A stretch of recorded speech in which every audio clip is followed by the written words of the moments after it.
ನಾನು ನನ್ನ ಜೀವನದಲ್ಲಿ ಇಂಥ ಗಾಯಕಿಯನ್ನ ಕಂಡಿಲ್ಲ ಅಂತ ಹಿರಿಯ ನಟ ಅನಂತ್ ನಾಗ್ ಅವರು ಹೇಳ್ತಾರೆ. ಅವರು ನಮ್ಮನ್ನ ಪ್ರೀತಿಯಿಂದ ಮಾತನಾಡಿಸ್ತಾ ಇದ್ರು.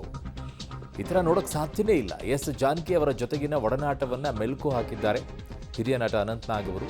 ಗಾನಕೋಗಿಲೆ ಎಸ್ ಜಾನಕಿ ಅಮ್ಮನವರು ವಿಧಿವಶರಾದ ನಂತರ ಮಾತನಾಡಿದ್ರು. ಹಿರಿಯ ನಟರು ಕಂಬನಿಯನ್ನ ಮುಡಿದಿದ್ದಾರೆ. ಏನು ಹೇಳಿದ್ರು ಅವರು, ಹೇಗೆ ನೆನಪು ಮಾಡ್ಕೊಂಡಿದ್ದಾರೆ ನೋಡಿ. ನನಗೆ ಅವರನ್ನ ಭೇಟಿಯಾಗುವ ಭಾಗ್ಯ ಸಿಕ್ಕಿದ್ದು 70ರ ಇಸವಿನಲ್ಲಿ. ಹೌದು, ಅದು ಬಯಲುದಾರಿ ಆ ಚಿತ್ರದ ಹಿನ್ನೆಲೆಯಲ್ಲಿ. ಆವಾಗ ಅವರನ್ನು ಭೇಟಿಯಾಗಿದ್ದ ನಂತರ ನಂತರ ಹೆಚ್ಚು ಕಡಿಮೆ ಎಲ್ಲಾ ಚಿತ್ರಗಳಲ್ಲಿ ನನಗೆ ಅವರ ಅಂದ್ರೆ ಗಂಟಲು ಬ್ಯಾಕ್ಗ್ರೌಂಡ್ ಮ್ಯೂಸಿಕ್ ಆಗಿ ಭಾಗ್ಯ ಸಿಗದೆ ಹೋದ್ರು ನನ್ನ ಬಹುತೇಕ ಎಲ್ಲಾ ಚಿತ್ರಗಳಿಗೆ ಅಂದ್ರೆ ಅವರ ಹಾಡಿನ ಭಾಗ್ಯ ಸಿಕ್ಕಿತ್ತು. ನನಗೂ ಅವರನ್ನ 4-5 ಸಲ ಭೇಟಿಯಾಗಿ ಅವರನ್ನು ಕಾಲು ಮುಟ್ಟಿ ನಮಸ್ಕಾರ ಮಾಡಿ ಅವರ ಆಶೀರ್ವಾದ ತಗೊಳ್ಳೋ ಅನೇಕ ಅವಕಾಶ ಸಿಕ್ಕಿತ್ತು. ಹಾಗಾಗಿ ಮತ್ತೆ ನನ್ನ ಪ್ರಕಾರ ಒನ್ ಆಫ್ ದಿ ಅಲ್ಲ the greatest singer I have met ever in my life ಅಂತ ನನ್ನ. ಅಂಡ್ ಬಹಳ ಅದಕ್ಕೆ ಅವರ ಎಷ್ಟೋ ಒಂದು ಸಮಾಧಾನದಿಂದ ಎಷ್ಟೊಂದು ಪ್ರೀತಿಯಿಂದ ಅವರು ಮಾತಾಡಿಸಿದ್ದು ಒಂದು ಇವತ್ತಿಗೂ ನೆನಪಾಗ್ತಿದೆ.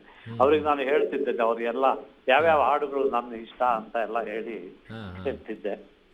ಅದು ಇಂದಿಗೂ ಕೂಡ ಅದು ಬಯಲುದಾರಿಯಿಂದ ಹಿಡಿದು ಆಮೇಲೆ ಈ ದೊರೆ ಭಗವಾನ್ ಅವ್ರ ಜೊತೆ ಮಾಡಿದ ಎಲ್ಲಾ ಚಿತ್ರಗಳಲ್ಲಿ ಹೆಚ್ಚು ಕಡಿಮೆ ಅವರೇ ಹಾಡಿದ್ದಾರೆ. ಸೊ ಅದು ನನ್ನ ಫೇವರಿಟ್ ಆಗಿದ್ದು. ಅದರಲ್ಲೂ ಕೂಡ ಒಂಥರ ಒಂದು ಆಧ್ಯಾತ್ಮಿಕ ಹಾಡು ಅಂತ ಅನ್ನೋ ರೀತಿ ನಾನು ಅದನ್ನ ಇವತ್ತಿಗೂ ಕೇಳ್ತಾ ಇರ್ತೀನಿ.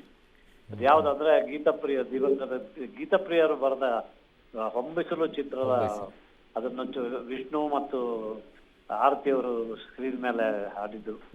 ಹೂವಿಂದ ಹೂವಿಗೆ ಬರೀ ಒಂದು ದುಂಬಿ ಇಟ್ಕೊಂಡು ಬರೆದ ಹಾಡುಗಳನ್ನ ಎಷ್ಟು ಸುಂದರವಾಗಿ ಅವರು ಹಾಡಿದ್ದಾರೆ ಅಂದ್ರೆ ಇವತ್ತಿಗೂ ಅದು ಜಗದ್ವಿಖ್ಯಾತವಾಗಿದ್ರು ಕೂಡ ಅದು ಆಶ್ಚರ್ಯವೇನಿಲ್ಲ. ಅಂತ ಹಾಡು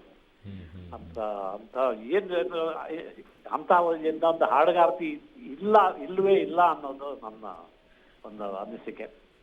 ಇವತ್ತು ಅಂದ್ರೆ ಹಿಂದೆ ರೇಡಿಯೋ ಕ್ಯಾಸೆಟ್ ಅದೆಲ್ಲ ಕೇಳಿಸ್ತಿತ್ತು, ಅದ್ರ ನಂತರ ಮಧ್ಯ ಸಿಗ್ತಿರ್ಲಿಲ್ಲ. ಈಗ ಹೊಸದ್ದೆಲ್ಲ ಈ ಅಲೆಕ್ಸಾ ಅದು ಇದು ಬಂದಿದೆ. ಹೇಳಿದ ತಕ್ಷಣ ಈಗ ಜಾನಕಿ ಅವರ ಹಾಡು ಕೇಳೋ ಒಂದು ಭಾಗ್ಯ ನಮಗೆ ತನ್ನ ಮೂಲಕ ಸಿಕ್ಕಿದೆ ಅಂತ ನನಗೆ. ಅಂತದ್ರಲ್ಲಿ ಅವ್ರಿಗೆ ಅಂದ್ರೆ ಇತ್ತೀಚೆಗೆ ಆರೋಗ್ಯ ಸರಿ ಇರ್ಲಿಲ್ಲ, ಆಮೇಲೆ ಅವ್ರು ಹಾಡೋದನ್ನ ನಿಲ್ಸಿದ್ರು ಎಲ್ಲ ಗೊತ್ತಿತ್ತು.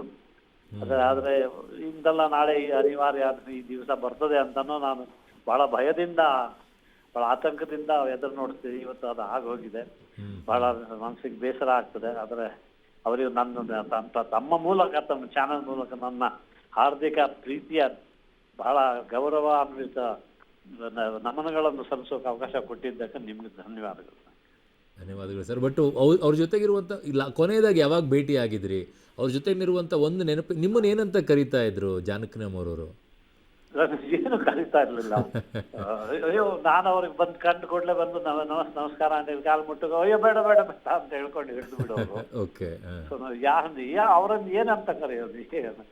ಏನು ಜಾನಕಿ ಅವರು ಎಂತ ಜಾನಕಿ ಅಂದ್ರೆ ನಮ್ಮ ಅದು ಬಹಳ ಖ್ಯಾತಿಯ ನಾಮ.